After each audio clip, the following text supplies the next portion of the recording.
जय श्री राधे कृष्ण। आप सभी का हमारे YouTube चैनल पे बहुत बहुत स्वागत है। आइए जानते हैं वर्ष 2022 आषाढ़ माह शुक्ल पक्ष देवशयनी एकादशी व्रत के शुभ मुहूर्त के बारे में, पारण समय के बारे में, महत्व के बारे में, इस दिन क्या करना चाहिए नहीं करना चाहिए, व्रत विधि के बारे में। तो आइए जानते हैं इन सबों के बारे में। आप सभी भक्तों को देवशयनी एकादशी की ढेर सारी शुभकामनाएं। आषाढ़ माह के शुक्ल पक्ष में पड़ने वाली एकादशी को इसे देवशयनी, हरिशयनी या विष्णुशयनी आदि नामों से जाना जाता है। इस दिन भगवान श्री हरि विष्णु योग निद्रा में चले जाते हैं और फिर इस दिन से चातुर्मास का प्रारंभ होता है और 4 महीनों तक भगवान विष्णु योग निद्रा में रहते हैं। और इन 4 महीनों के दौरान सभी प्रकार के शुभ और मांगलिक कार्य बंद हो जाते हैं। और फिर जब भगवान विष्णु कार्तिक माह में देव उठनी एकादशी तिथि के दिन जागृत होते हैं और उस दिन से अपना कार्यभार संभालते हैं और फिर उस दिन से सभी शुभ और मांगलिक कार्य आरंभ हो जाते हैं। चातुर्मास के दौरान भगवान विष्णु जब योग निद्रा में जाते हैं तो अपना कार्यभार भगवान शिव को सौंप कर चले जाते हैं। हिंदू धर्म में एकादशी व्रत का बड़ा ही विशेष महत्व माना गया है। इसे एकादशी या 11 व्रत के नाम से जाना जाता है। एकादशी का व्रत जो कि हर माह के कृष्ण पक्ष और शुक्ल पक्ष की एकादशी तिथि के दिन एकादशी का व्रत किया जाता है। एक वर्ष में 24 एकादशी का व्रत होता है। वहीं पे अगर अधिक मास या मलेमास हो तो 2 बढ़कर 26 एकादशी का व्रत होता है। हर व्रत का अपना अपना विशेष महत्व माना गया है। इसी प्रकार से आषाढ़ माह के शुक्ल पक्ष की देवशयनी एकादशी का अपना विशेष महत्व है।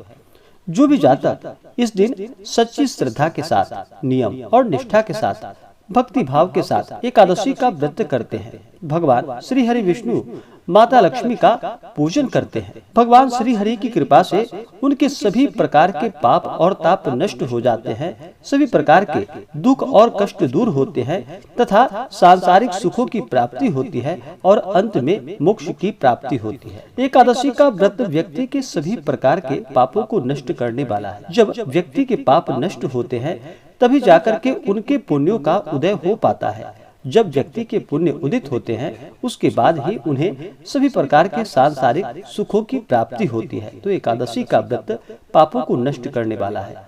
तो इस दिन पूरे विधि विधान के साथ एकादशी का व्रत करना चाहिए। जो भी जातक एकादशी का व्रत करते हैं उन्हें एकादशी व्रत के लिए इस व्रत में 10वीं के दिन से ही व्रत के नियमों का पालन करना चाहिए। 10वीं तिथि के दिन सूर्यास्त से पहले ही एक समय भोजन ग्रहण करना चाहिए। शुद्ध और सात्विक आहार ही ग्रहण करना चाहिए। 10वीं तिथि, एकादशी तिथि और द्वादशी तिथि के दिन तामसिक वस्तुओं का प्रयोग नहीं करना चाहिए, जैसे कि मांस, मदिरा, लहसुन, प्याज आदि का प्रयोग बिल्कुल भी नहीं करना चाहिए। 10वीं तिथि के दिन सूर्यास्त से पहले एक समय सात्विक आहार ग्रहण करना चाहिए। रात्रि में ब्रह्मचर्य का पालन करते हुए भगवान नाम का स्मरण करते हुए सोना चाहिए।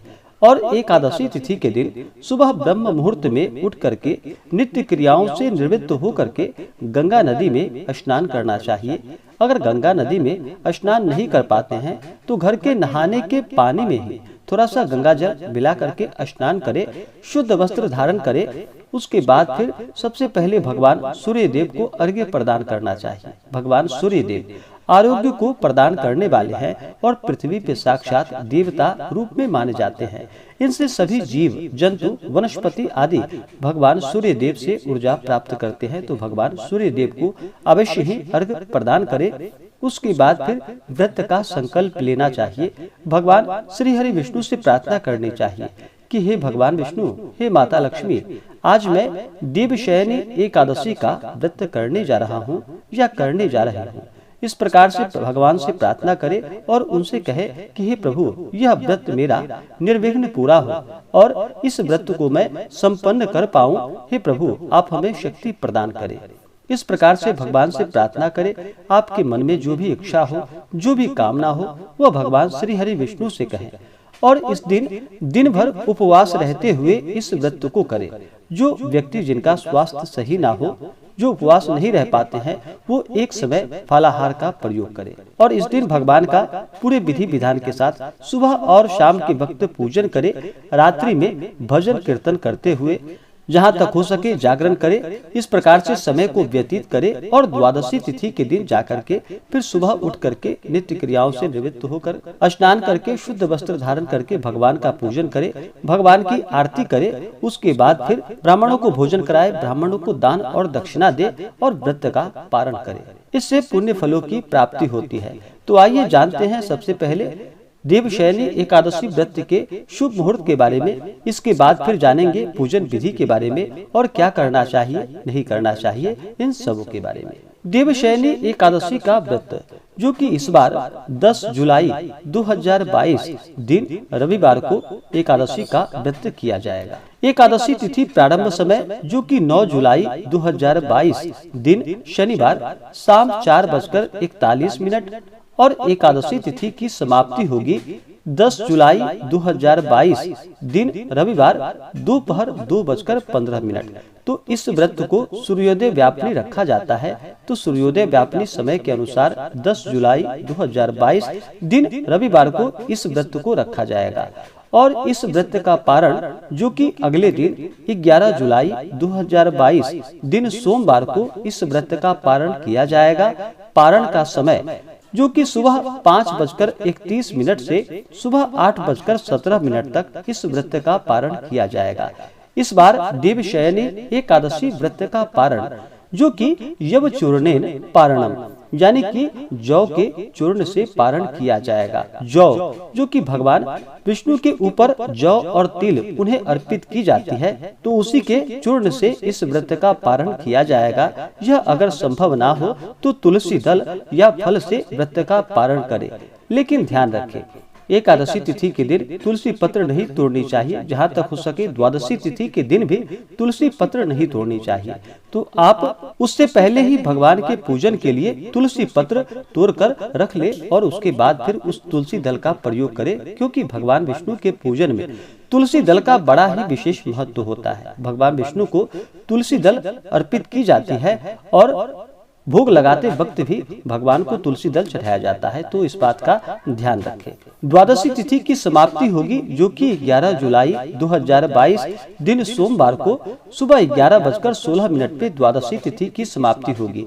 तो व्रत का पारण जो कि द्वादशी तिथि का 1/4 भाग छोड़ करके व्रत का पारण किया जाता है। हरिवासर के दौरान व्रत का पारण नहीं किया जाता है। हरिवासर का समय जो कि द्वादशी तिथि का 1/4 भाग होता है, इस दौरान व्रत का पारण नहीं करना चाहिए। व्रत का पारण अगर इस समय के अनुसार आपको समय ना मिल पाए तो आप द्वादशी तिथि समाप्त होने से पहले ही व्रत का पारण कर लें। एकादशी तिथि के दिन सूर्योदय समय जो कि सुबह 5:14 और सूर्यास्त शाम 6:52। नक्षत्र जो कि विशाखा नक्षत्र सुबह 9:55 तक। उसके बाद अनुराधा नक्षत्र। योग जो कि शुभ योग रात्रि 12:45 तक।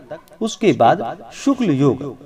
एकादशी तिथि के दिन रवि योग भी होगा जो कि सुबह 5:31 से सुबह 9:55 तक रवि योग होगा, जो कि बड़ा ही अच्छा है। विजय मुहूर्त जो कि दोपहर 2:45 से दोपहर 3:40 तक विजय मुहूर्त होगा। गोधूली मुहूर्त जो कि शाम 7:08 से शाम 7:32 तक। अभिजीत मुहूर्त जो कि सुबह 11:36 से दोपहर 12:30 तक अभिजीत मुहूर्त का समय होगा। एकादशी तिथि के दिन राहु काल समय का ध्यान रखना चाहिए, क्योंकि राहु काल समय के दौरान किसी भी प्रकार के शुभ कार्य या मांगलिक कार्यों को नहीं करना चाहिए, यह लाभप्रद नहीं होता है। तो एकादशी तिथि के दिन जो राहु काल का समय होगा वह समय शाम 5:09 से शाम 6:53 तक राहु काल का समय होगा। तो इस दौरान किसी भी प्रकार का शुभ कार्य ना करें। तो आइए अब जानते हैं देवशयनी एकादशी व्रत के पूजन विधि के बारे में।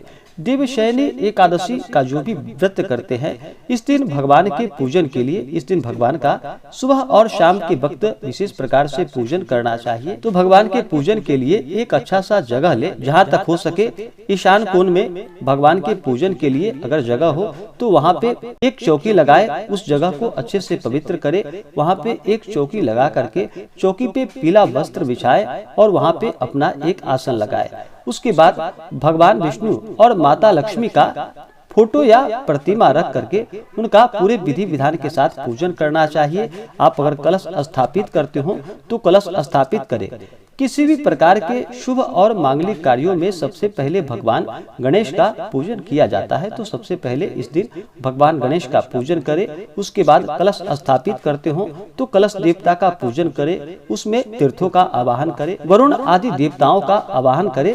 उसके बाद फिर नवग्रह इंद्रादि दस्तिकपाल देवताओं का पूजन करें। दिन में पूजन होने पर सूर्यादि पंचदेवता का और रात्रि में पूजन होने पर गणपत्यादि पंचदेवता का पूजन करें। देवशयनी एकादशी तिथि के दिन इस दिन भगवान शिव का पूजन करना चाहिए, माता पार्वती का पूजन करना चाहिए, क्योंकि चातुर्मास के दौरान भगवान शिव के परिवार ही जागृत होते हैं, तो इस दिन भगवान शिव का पूरे विधि विधान के साथ पूजन करना चाहिए, तो यह बड़ा ही लाभकारी होता है। तो इस दिन भगवान शिव का साथ में शिव परिवार का पूरे विधि विधान के साथ पूजन करें।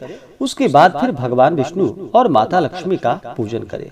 भगवान विष्णु को प्रसन्न करने के लिए इनका जल से अभिषेक करें, पंचामृत से अभिषेक करें, फिर शुद्ध गंगा जल से भगवान का अभिषेक करें। इस दिन भगवान विष्णु को पीला वस्त्र या पीताम्बरी वस्त्र अर्पित करें। उसके बाद फिर भगवान को तिल और तुलसी दल चढ़ाएं। भगवान विष्णु के ऊपर अक्षत नहीं चढ़ाया जाता है, तो इस बात का हमेशा ही ध्यान रखें। तो अक्षत की जगह उन्हें तिल चढ़ाया जाता है, तो भगवान को तिल और तुलसी दल अर्पित करें। उसके बाद पुष्पों की माला भगवान को अर्पित करें। इस दिन भगवान को पीला पुष्प चढ़ाएं और हो सके तो कमल का पुष्प मिल सके तो कमल का पुष्प भगवान विष्णु को अर्पित करें। पीले वस्तु का ही इस दिन प्रयोग करना चाहिए। उसके बाद फिर धूप और दीप दिखाएं। उसके बाद भगवान को नैवेद्य का भोग लगाए। जितने भी प्रकार के दूध से बने सामग्री हो या फल मिष्ठान आदि हो, सात्विक चीज ही भगवान विष्णु को इस दिन अर्पित करे। अपने श्रद्धा और सामर्थ्य के अनुसार जितने भी प्रकार के नैवेद्य हो इस दिन भगवान को अर्पित करे। ऋतु फल आदि भगवान को अर्पित करे। उसके बाद नैवेद्य के बाद जल से उनका आचमनी कराए, क्योंकि जब भी आप भोजन किसी को प्रदान करते हैं तो भोजन के बाद जल अवश्य ही देना चाहिए। तो भगवान को नैवेद्य के बाद जल से उनका आचमनी करवाएं। उसके बाद मुख शुद्धि के लिए तांबूल, सुपारी, लौंग, इलायची के साथ में भगवान को अर्पित करें। तांबूल यानी कि पान पत्र, लौंग, इलायची के साथ में मुख शुद्धि के लिए भगवान को अर्पित करें। उसके बाद द्रव्य और दक्षिणा चढ़ाएं। इसी प्रकार से माता लक्ष्मी का पूजन करें। माता लक्ष्मी का जल से अभिषेक करें, पंचामृत से अभिषेक करें, शुद्ध गंगा जल से अभिषेक करें। माता को लाल वस्त्र अर्पित करें। श्रृंगार की वस्तुएं माता को अर्पित करें। फिर अक्षत, चंदन, पुष्पों की माला माता लक्ष्मी को अर्पित करें। महिलाएं माता लक्ष्मी को सिंदूर चढ़ाएं और पुरुष माता लक्ष्मी को चंदन अर्पित करें। उसके बाद धूप और दीप दिखाएं। अनेक प्रकार का नैवेद्य अपने श्रद्धा भक्ति भाव के साथ अर्पित करें। नैवेद्य के बाद जल से आचमनी कराए, द्रव्य दक्षिणा चढ़ाए। मुख शुद्धि के लिए तांबूल, इला लवंग यानी कि पान पत्र, लौंग, इलायची के साथ में अर्पित करें। इसके बाद फिर देवशयनी हरिशयनी एकादशी व्रत का कथा श्रवण करे। इसके बाद भगवान की आरती करे। इसी प्रकार से भगवान का इस दिन पूरे विधि विधान के साथ पूजन करना चाहिए। और शाम के पूजन करने के बाद इस दिन भगवान विष्णु युग निद्रा में चले जाते हैं शयन के लिए 4 माह के लिए। तो इस दिन भगवान के शयन के लिए एक अच्छा सा आसन लगाए और भगवान विष्णु के शयन के लिए वहां पर व्यवस्था करके भगवान विष्णु को शयन करवाए और पंखा झेले वहां पर। इससे भगवान अति प्रसन्न होते हैं। इसी प्रकार से भगवान का सुबह शाम के वक्त पूजन करें। रात्रि में जहां तक हो सके एकादशी के व्रत में जागरण करना चाहिए। रात्रि जागरण करने से भगवान अति प्रसन्न होते हैं। तो रात्रि में जहां तक हो सके जागरण करते हुए, भजन कीर्तन करते हुए समय को व्यतीत करना चाहिए। और अगले दिन जाकर के फिर द्वादशी तिथि के दिन समय के अनुसार व्रत का पारण करना चाहिए। अब आइए जानते हैं कि देवशयनी एकादशी व्रत के दिन क्या करना चाहिए, क्या नहीं करना चाहिए। जो भी जातक एकादशी का व्रत करते हैं उन्हें कुछ बातों का ध्यान रखना चाहिए। एकादशी व्रत के दौरान नियमों का पालन करना चाहिए। किसी भी प्रकार के व्रत में नियम होना अति ही आवश्यक है और श्रद्धा भक्ति भाव के साथ ही किसी भी प्रकार के पूजन कार्य को करना चाहिए, तभी पुण्य फलों की प्राप्ति हो पाती है। व्रत के लिए मन में अगर अश्रद्धा हो संशय हो तो उस व्रत को नहीं करना चाहिए, वह व्रत निष्फल ही माना जाता है। तो प्रभु पे विश्वास रखते हुए ही किसी भी प्रकार के व्रत को करना चाहिए। व्रत के दौरान किसी के ऊपर क्रोध नहीं करने चाहिए। अपने मन में किसी के प्रति ईर्ष्या या द्वेष का भाव नहीं लाना चाहिए। ब्रह्मचर्य का पालन करना चाहिए। तामसिक वस्तुओं का प्रयोग बिल्कुल भी नहीं करना चाहिए, जैसे कि मांस, मदिरा, लहसुन, प्याज आदि का प्रयोग बिल्कुल भी नहीं करना चाहिए। धर्म का आचरण करते हुए रहना चाहिए। अगर कोई याचक आपके दरवाजे पे आता है तो याचक को खाली हाथ नहीं लौटाने चाहिए। उन्हें अपने सामर्थ्य के अनुसार अवश्य ही अन्न, वस्त्र उन्हें प्रदान करना चाहिए। जहाँ तक हो सके जो भी व्रत रखते हैं उन्हें बहुत ही कम बोलना चाहिए। अगर ज्यादा बोलते हैं तो मुख से नहीं बोलने वाले शब्द भी निकल जाते हैं, इसलिए ज्यादा नहीं बोलनी चाहिए। दूसरे के दिया हुआ अन्न का सेवन भी जो व्रत रखने वाले हैं उन्हें नहीं करना चाहिए। एकादशी तिथि के दिन चावल का भी प्रयोग नहीं करना चाहिए। कहा जाता है एकादशी तिथि के दिन चावल ग्रहण करने से रेंगने वाले जीवों के रूप में जन्म लेना पड़ता है। तो एकादशी के दिन चावल का भी प्रयोग नहीं करना चाहिए, चावल ग्रहण नहीं करना चाहिए। व्रतधारी व्यक्ति को गाजर, सलजम, गोभी, पालक इत्यादि का सेवन भी नहीं करना चाहिए। मसूर की दाल आदि का सेवन नहीं करना चाहिए। अगर जरूरत हो तो एक समय फलाहार का सेवन करना चाहिए, जैसे कि केला, आम, अमरूद, बादाम, पिस्ता इत्यादि अमृत फलों का सेवन करना चाहिए। और प्रत्येक वस्तु जो भी आप फलाहार करते हैं तो भगवान को भोग लगा करके तुलसी दल छोड़ करके ही उसके बाद भगवान को प्रणाम करके तब उसे प्रसाद के रूप में ग्रहण करना चाहिए।